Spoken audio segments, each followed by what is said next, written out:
General Chauhan, does the use of drones to drop bombs mark a major escalation of this conflict, and does this change the very nature of operations on ground? Gaurav, thank you for calling me on your show. I'm honored. There is no doubt that the moment this drone usage started and the first damage report came in, that this is a very dangerous time. It's a very dangerous escalation. But it's something that could have been foreseen. It should have been foreseen last year when the escalation started. Uh, Everyone knows that as problems happen, and we've seen it happen in Kashmir, we've seen it happen in all the disturbed areas, the amount of radicalization that takes place only increases, and then the technology and the kind of weapon systems that enter the fray only increase. So this was something that I foretold a year back, that look, solve this issue now. Don't let it escalate, because as it escalates, situations harden. The level of radicalization on both sides will be much greater, and their use of weapons will become greater and greater and greater. They are looking around the world. They are seeing what is happening in Ukraine. They are seeing what's happening in Gaza. They're seeing what's happening in Burma itself. The Yes. three brothers, the group of the three brothers are using drones extensively against the Yes. Tatmadaw of the Burmese army. So Okay, General Singh. it's just a movement this side. Okay, General Singh, drones to drop bombs, like General Chauhan was pointing out, we've seen it in Ukraine, we've seen it in Russia, we've seen it in the conflict between Azerbaijan and Armenia, but the armies do that. What do you make of the situation on ground? Does this mark a dangerous escalation, and have the forces been caught off guard because the wound was left festering for too long, sir? Firstly, thank you very much for having me on your show. I agree with General Shokin Chauhan saying that it's a major escalation of the situation here, which was already, in a very bad situation. Now it is getting worse. So, as far as your question about this type of drones, my opinion is that firstly, the drones, the mini and very small varieties, they are available off the shelf. But in order to have a payload of 2 kgs or more, firstly, law prohibits you unless you take a permission. And such kind of a thing with a capability to drop bombs, as has been seen in the last few days, requires a little more coordination, little more kind of capability building, which, according to me, I think it is new, and also the know-how might have been influenced by the neighborhood instability in Myanmar. The PDF, which is fighting the Myanmar army. Yes.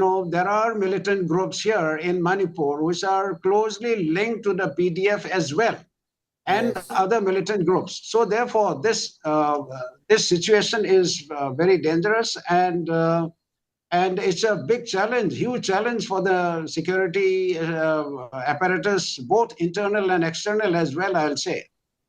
Oh, you're absolutely right on that account, Sir. General Chauhan. In hushed tones, there has been talk of foreign powers at work here, playing the internal differences. Sir, in your appreciation, are bigger games at play in Manipur right now, and perhaps for a year plus now? Gaurav, I have no doubt about that. You have a neighbor of Myanmar, of Burma, which is playing both sides in Burma. China is giving arms and ammunition to the three brothers, giving arms to the KLA, to the Chin National Front, the CNA. It's also giving arms to the Tatmadaw, and openly admits it. And China would want nothing more than creating more problems in India. There's a fault line. They utilize the fault line. We have to cover the fault line very quickly. We have to stop the fault line from extending itself. And instead of stopping it, we're allowing it to grow. This fissure, Gaurav, will only increase as time goes by. I've dealt with so many insurgent groups, both in the Northeast and in Kashmir. The next generation of insurgents are greater and more radicalized. Yes. And they come with better weapons. So And we that's have already to happening stop here. these fault lines from being, from creating these problems, and for allowing countries like China, which are inimical to us, from allowing them to exploit our fault lines. There's no doubt about that, Gaurav.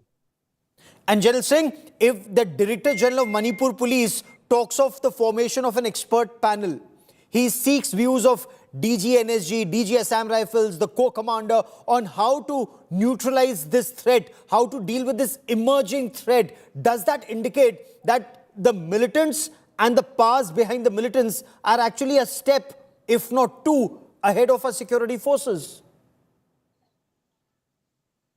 I must say that security forces are, doing a good job. All the central and the state police, but the way it is evolving, it is a mix of. Some people tend to see it as ethnic conflict. It's not so. There are much more dimensions of this conflict as well. There are external powers, there are insurgent groups involved, there are neighbors involved, there are big powers involved. Normal law and order, we may be behind if we are thinking it as a normal law and order and ethnic conflict. In fact, I will call it today, I'll go to the extent of calling it's a threat to our national security. Once we admit that this is a threat to national security, other things will fall in place. So this is something that security planners will have to think more deeply about it, because unless we diagnose the disease or the problem, we will not be able to actually treat the issue here. So I will call upon the people who are in the establishment to understand that this is going to be a big threat to national security in the making, big threat in the making. I mean, given the situation all around, we in the neighborhood, and of course, the big threat from north. So therefore, Yes. one has to look at it, and I feel that more attention needs to be given from the national security perspective, as also from the internal security perspective. I think more needs to be done. So let's talk about effective, tangible measures that need to be taken or needed to be taken as on yesterday, a year back, and that hasn't happened. General Chauhan, both of you have dealt with conflict management, conflict resolution, and ceasefire or peace monitoring. Where are we going wrong, General Chauhan, in Manipur? Because this problem has been festering for far too long now. Gaurav, the anti-drone or counter-drone technology exists with the Assam Rifles. I can't understand why Manipur government did not foresee this problem and did not ask the Assam Rifles to help them out. Counter-drone technology exists all over the world. All the nations that are fighting these drones have a counter-drone. Russia is using it extensively, and so is the Tatmadaw. And there are simple solutions, and people in India have this technology. Why aren't they using this technology? And why are we doing it? As you said, it should have been done yesterday. Why is it being done day after? This technology, this thought process of getting together, of forming a group together and countering, the counter-insurgent forces must be together. Yes. Why are we at loggerheads with each other, Gaurav? This technology, like I said, is with the Assam Rifle, the counter-drone technology. It exists. Yes. It's in our country. It's with all our forces. Why is Manipur feeling itself let down? They must bring it there immediately along the fault lines. You must have this counter-drone technology, and you must bring down as many drones as possible. And The why use as of many this counter-drone... Yes, but isn't that Yeah. treating the symptom using counter-drone technology? Yes, it is desperately required, should be done immediately, and Assam Rifles has the wherewithal. But treating the disease itself, General Singh, What needs to be done? Now, the Union Home Minister has spent time on ground, and yet, despite spending so much time on ground, a centre sending multiple teams, effectively, they haven't been able to close the gap. The fissures only seem to widen. What's the solution, sir, in your view? Gaurav, if you are talking about solution to the conflict, are you referring to that? Absolutely, sir. Okay. I have answered part of your question in the earlier question also, that Yes. one needs to look at it from what angle. I mean, if you look at it as a ethnic conflict, I think you are likely to go wrong. I mean, that I began by saying that. But what I understand from the ground level, what I see around, and whatever interaction I've had with various strata of people, I feel that it is time that we, the big brother,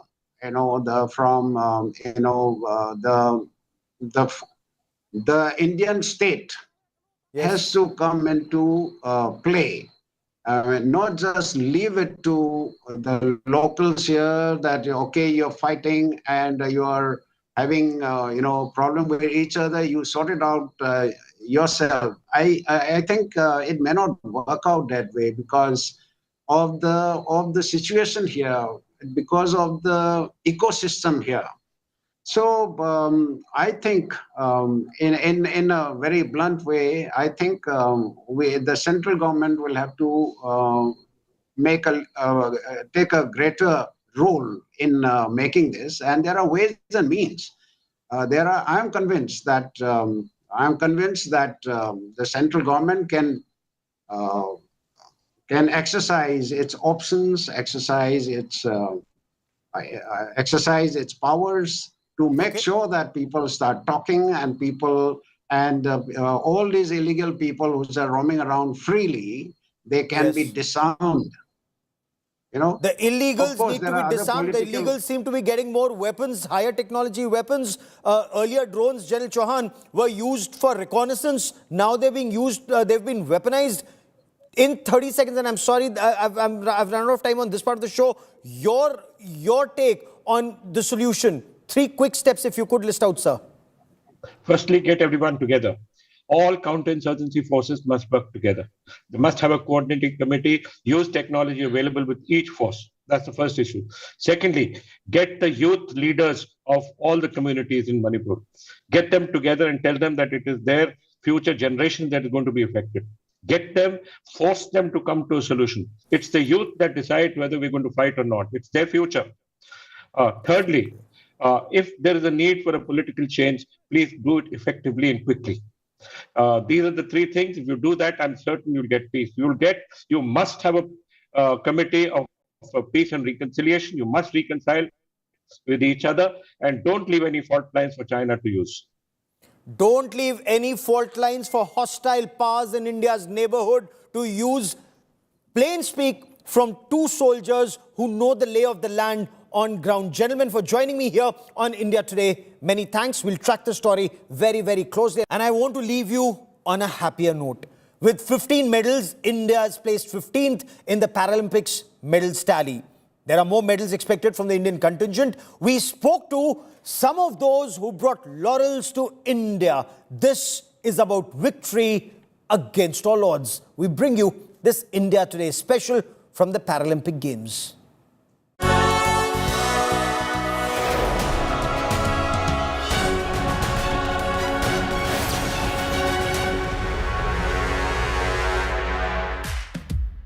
An IIT graduate, an IAS officer, an armless archer, India's para-athletes are shining bright in Paris. A maiden Paralympics appearance for the 29-year-old Nitesh Kumar, and he gets his hands on the biggest prize. Nitesh isn't just a genius on the court. He also happens to be a graduate from the prestigious IIT Mandi, the place where he discovered his passion for badminton. Accident हुआ था तब इन सब चीज़ों का थोड़ा बहुत ज़्यादा setback था, बहुत बुरा लग रहा था, but I never knew that I am gonna come into sports again, और मैं स्पोर्ट्स में इंडिया को रिप्रेजेंट करूंगा, इतना आगे आऊंगा। बट वो जर्नी थोड़ा सा पढ़ाई की तरफ गई, and then I got into IIT, did education and everything. वहां पे somehow badminton came into my life, और फिर once I started playing para sports, then that's when I had this dream that I have to win gold medal for India. There was another gold medal to follow, and this one came from javelin thrower Sumit Antil. He successfully defended his crown with the Paralympic record of 70.59 meters. There was more delight to follow as Sheetal Devi and Rakesh Kumar came together to win bronze in the mixed team compound archery event. खुशी है कि मुझे बहुत अच्छा भी लग रहा है, इतने छोटी समय में, इतने छोटी उम्र में मैं यहाँ पर खेलने आई। अभी 3 साल हुए मुझे आर्चरी में। हाँ जी सर, मैं यही सोची, जब मैं पोडियम पे थी तो मैं ये सोचती थी तब कि अपने आप को कह रही थी कि शीतल, तू हर जगह मेडल जीतती है और यहाँ पे तुझे मेडल लेके ही जाना अपने देश के लिए। Tulsimati Murugesan and Manisha Ramdas also secured podium finishes, with Tulsimati getting a silver and Manisha bagging a bronze. India's medal tally got a further boost as IAS officer Sohas Yathiraj finished in second place. Silver पाने से एक mixed feeling होती है, gold से चूकने का एक दुख होता है, but at the same time जब थोड़ा फीलिंग सिंक इन होती है तो देन महसूस होता है कि पैरालंपिक में क्वालिफाई करना ही इतनी बड़ी बात होती है, देश के लिए खेलना ही इतनी बड़ी बात होती है, और उसके बाद सिल्वर पाना भी मुझे लगता है कि अपने आप में एक बहुत खुशी और गर्व की बात है। India's Yogesh Kathunia won silver in the men's discus throw F56 event to become a double medalist at the Paralympics. He had won a silver 3 years back in Tokyo as well. India have sustained their winning momentum in the Paralympics and are looking good to overhaul their previous best tally of 19 medals in Tokyo. Sports Bureau, India Today.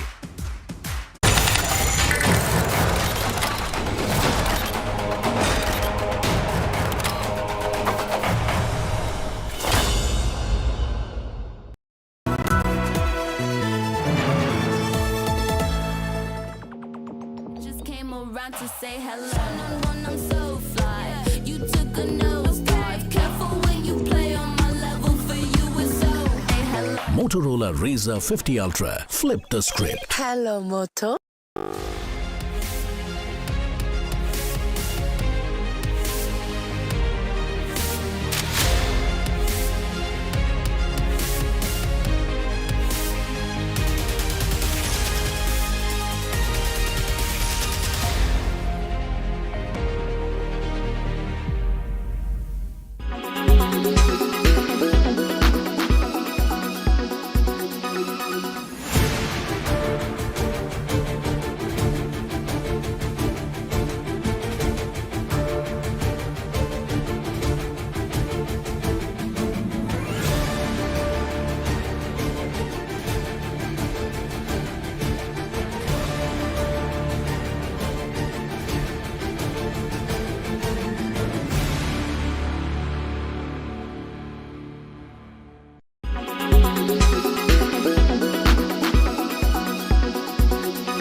Make your media plan smarter with India Today Live TV on your connected devices.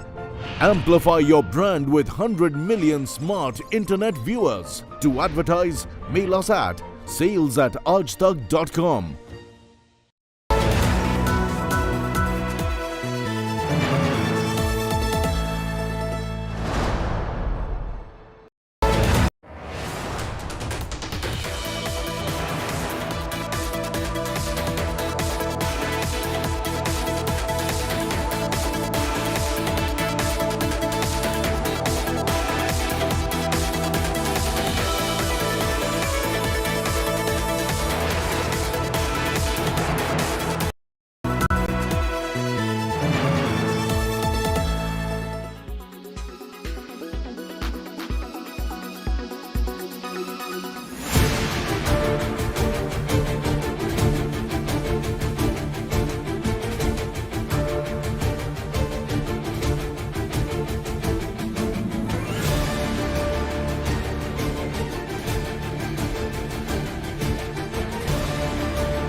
A maiden Paralympics appearance for the 29-year-old Nitesh Kumar, and he gets his hands on the biggest prize.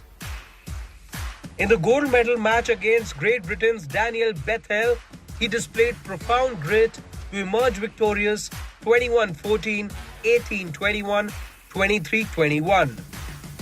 Nitesh isn't just a genius on the court. He also happens to be a graduate from the prestigious IIT Mandi, the place where he discovered his passion for badminton.